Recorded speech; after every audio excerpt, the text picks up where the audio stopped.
sabi ko nga, no, forever kong ipagtatanggol si Boy Tapang. May utang na loob din ako kay Boy Tapang dahil sa mga ginawa niya sa akin in the past. Pero may utang na loob din siya sa akin dahil sa mga ginawa ko sa kanya in the past. Alam mo, real talk, kasi bobo ka eh. Bobo tong tao na to eh. Kumain siya na, kinain niya yung puwet ng baka, yung lumalabas yan. Man, what to do, man? Those were the steps to be in this position where we are now. 'Di ba? Kung nasaan si Boy Tapang, kung nasaan ako, kung nasaan si Cherry White. Ganun talaga. You need to do something different to be on top. Kasi wala na, man. You need to, gusto mo maging sikat, 'di ba? So that's the way. Tanggol mo nga ako, binastos mo naman ako. Binastos mo yung partner ko. Sino ba matutuwa doon? Kahit kayo nanonood at tanungin ko kayo, matutuwa ba kayo sa ginagawa ng tao ng ganyang gagawin sa inyo, sa partner nyo? Babastusin yung partner nyo? Sobrang pagtanggol mo sa akin, hindi mo na namalayan na nasasaktan niyo yung tao.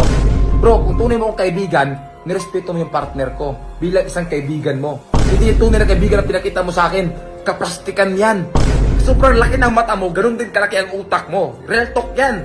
Right ko to na magsalita dahil syempre, partner ko si Cherry. So ito na nga, meron naman nakikisasaw sa isyo. Pabansang real talker dito ng Pilipinas, yung mahilig mag-imbento ng salita para paniwalaan ng mga tao. Walang iba kundi si Makagago. Bagay lang talaga yung pangalan mo sa'yo, bro. Bagay lang talaga yung pangalan mo. Gago ka nga talaga.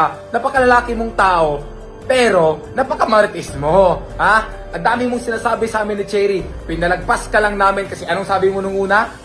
Boy Tapang, gawa lang ako ng video hype lang. Sabi mo sa amin ni Cherry, hype lang Nagtaka si Cherry kung bakit mo siya binanatan kasi wala namang ginagawa si Cherry sa'yo. Yun nga, dahil trending yung issue, nakisaw-saw ka para magkaroon ka rin ng views, di ba? So, ayun, anong mas sinasabi mo sa amin? Tinitira mo kami palagi, pinalagpas lang namin yon kasi naintindihan namin ni Cherry na hype lang kasi nagchat ka nga sa amin na Boy Tapang, hype lang to tuloy nyo lang yung ginagawa mo. So hinayaan namin, pinalagpas namin yung unang mga sinasabi mo, natutuwa kami ni Cherry kasi hindi kami naniniwala sa mga sinasabi mo kasi nga hype lang, di ba? Hype lang. So yun, dumating yung sa sobrang hype mo, pati sarili mo na hype na rin. Gumawa ka ng part ko kasi maraming taong nabilib sa'yo. Maraming taong napabilib sa'yo sa mga sinasabing imbento. So, sinasabi, ito, babalikan natin yung lahat ng mga sinasabi mo sa akin. Ano yung sabi mo sa akin? Tanga daw ako. Yan, tanga daw ako. Ano sa pangit. Ayan. Ano pa? Ikaw tumulong sa akin. Ano pa? Ikaw nagpasikat sa akin. Lahat ng yan, babalikan natin yan, Makagago. Pasensya na sa sobrang overprotective mo sa akin bilang isang kaibigan na wala ka na sa passing. Paul na lahat ng mga sinasabi mo, bro, hype lang dapat gawin mo. Pero yung ginagawa mo, pamabastos sa amin sa sarili namin ni Cherry, binastos mo na pati yung pagiging tropa mo sa atin. Tama ba yung ginagawa mo? Kung tunay mo kung tropa, makinig ka, pakinggan mo to. Mas matanda ka pa sa akin, pero yung utak mo, apakabata ng utak mo. Sa sobrang dami ng salapi mo, yung kulang sa'yo, yung utak mo kasing laki na lang 5. Yung utak mo kasing laki na lang 5. Sa dami mong salapi. So ito, pakinggan mo ito mga agaw. Ako, inis na inis ako sa'yo eh. So ito, ano sinasabi mo sa akin? Ikaw ang nagpasikat sa akin. Sure ka dyan? Ikaw nagpasikat sa akin? Saan? Sa Battle of YouTuber? Ako ngayon nagpasikat sa inyo eh. Di ba? Doon simula sumikat yung Battle of YouTuber nyo. Huwag mo sabihin na ikaw nagpasikat sa akin. Tsaka, ano yung sinasabi mong ikaw ang tumulong sa akin? Ako ngayon tumulong sa inyo. Kung kumita ako sa inyo, mas laki yung kinikita nyo sa amin. Magkano ba yung talent fee nyo sa amin binibigay? Kunti lang naman Malaki ba yung binibigay sa amin? Hindi. Mas malaki yung balik sa inyo. So huwag mo sabihin na ikaw ang tumulong sa akin. Thank you that tumulong ka. Pero huwag mo isumbat yan. Huwag mo sabihin na ikaw nagpasikat. Kasi pumasok ko sa Battle YouTuber, sikat na ako. May pangalan na ako doon.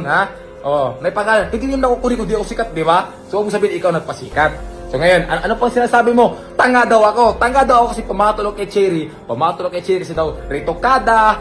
Sobrang tanga ko daw. Naintindihan kita kung ano yung mga tinitira mo sa amin ni Cherry. Naintindihan ko kasi nga, ang akala mo lang bro, na itong content namin ngayon ni Cherry, scripted lang. Kagaya ng pagtanggol mo sa akin sa nakaraang issue dun sa piki na jowa ko. Masaya ako doon, tinanggol mo ako. Pero ngayon bro, mali na ginagawa mo. Pinagtanggol mo nga ako, binastos mo naman ako. Binastos mo yung partner ko. Sino ba matutuwa doon? Kahit kayo nanonood at tanungin ko kayo, matutuwa ba kayo sa ginagawa ng tao ng ganyang gagawin sa inyo, sa partner nyo? Babastusin yung partner nyo kahit hindi naman totoo. Alam nyo, hindi sana kayo magsalita dito pero sobrang nang ginagawa ni Makagago. Ha? Kailangan namin magsalita. Kasi kung hindi kami magsalita, paniniwalaan ng mga tao ang mga sinasabi ni Makagago na imbento. Ha? Gusto mo i-post ko pa yung screenshot sa ating dalawa eh.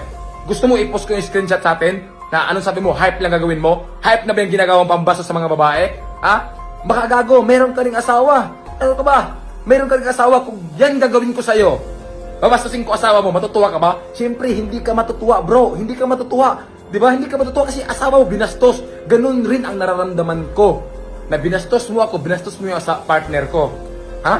Kaya, kung ngayon pa lang, dito pa lang, magagalit ka sa akin dahil ito yung sinasabi ko sa'yo, galit din ako sa mga sinasabi mo. Ganun lang din yung nararamdaman ko sa nararamdaman mo ngayon. Ha? Ngayon, ako mismo magre-real talk sa'yo. Hindi imbento, hindi kagaya mo na imbento yung mga real talk mo, Makagago. Anong sinasabi mo kay Cherry? Malandi. Ano pa dyan? Narito kada. Wala akong pakialam kung si Cherry pangit siya dati. Wala akong pakialam. Mas nangingibabaw kung yung pagmamahal ko sa kanya, ha? Kaya, anong sabi mo sa akin? Tanga-tanga ko daw kasi si Cherry yung pinili ko. Bro, parang hindi ka naman dumaan sa pagkatanga dati. Daw ka dumating ngayon sa tamang tao, di ba? Lahat tayo, hindi natin kasalanan yung pagiging tanga sa pag-ibig. Sadyang yung puso lang natin yung tanga, sinusunod lang natin yung puso natin. Kasi sino bang pumasok ng relasyon at alam yung ano yung mangyayari? 'Di ba? Walang pumasok na sa relasyon na alam yung mangyayari na hindi maging kayo, 'di ba? So hindi katangahan 'yon. Normal yan, mayroong ganun. Ha? Sabihin mo, sa sobrang bilib ako sa iyo eh. Bilib ako sa kabaitan mo sa akin kasi nga overprotective ka sa akin. Sa sobrang pagtanggol mo sa akin, hindi mo na namalayan na nasasaktan niyo yung tao.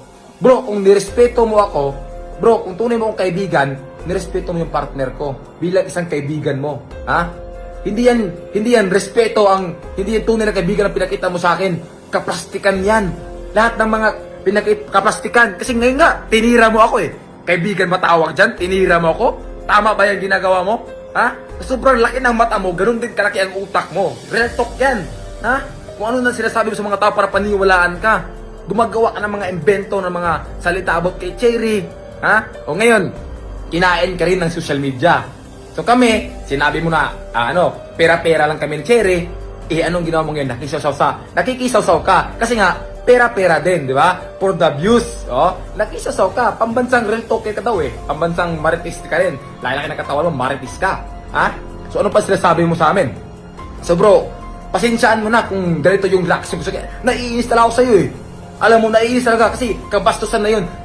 Right ko to na magsalita dahil syempre, partner ko si Cherry. Right ko to na magsalita. Right kong ipagtanggol yung partner ko. Ha? Kayo, naintindihan nyo yan. Kung babastusin yung partner nyo, matutuwa ba kayo? Anong gusto mo, Makagago? Yung sinasabi mo sa mga taong mga pangit, paniniwalaan nila yon. At anong tingin sa mga tao sa aming dalawa? Malalaswa, di ba? So hindi tama yan. Kaya dapat lang magsalita kami. Ha? Ilagay mo rin minsan yung pagiging hype mo. Ha? Ilagay mo rin. Wag puro pera. Wag puro pera, ha? Wag puro pera nasa utak mo. Kasi alam ko puro. Yung utak ko, naging alkansya na ng pera yan eh. Kaya nga, utak ko parang barya ng 5 eh. Di ba? Kaya ayusin mo rin, bro. Ayusin mo rin yung mga pag-hype-hype mo. Ha? Wag mong ilagay ko yung screenshot sa, pakita ko yung screenshot kung totoo ba yan? Totoo ba yung masasabi mo? Di ba sabi mo, hype lang eh. Hype lang to, bro. Hype lang. Huwag ka mag-alala. Tuloy nyo lang yan kay Cherry. Ang dami mong sinasabi about kami ni Cherry. Dapat tunay ang kaibigan, respeto mo kami, bro. Yun lang yung sabihin ko sa'yo. Ayusin mo rin yung mga sinasabi mo. Huwag ka puro invento ng salita. Tropa pa naman kita. Pero ngayon tropa pa rin kita. Pero ngayon, nakadisappoint ka. Kasi wala kang respeto sa akin at sa partner ko. Dapat, kahit yun na lang sana, respetuhin mo yung partner ko. Nakalimutan mo na siguro eh. Partner ko yung si Cherry. Di ba? Sobrang pagtanggol mo, akala mo siguro scripted lang. Scripted pa rin. Kaya kung ano na sinasabi mo. Diba? So yun lang. Umayos ka, Makagago.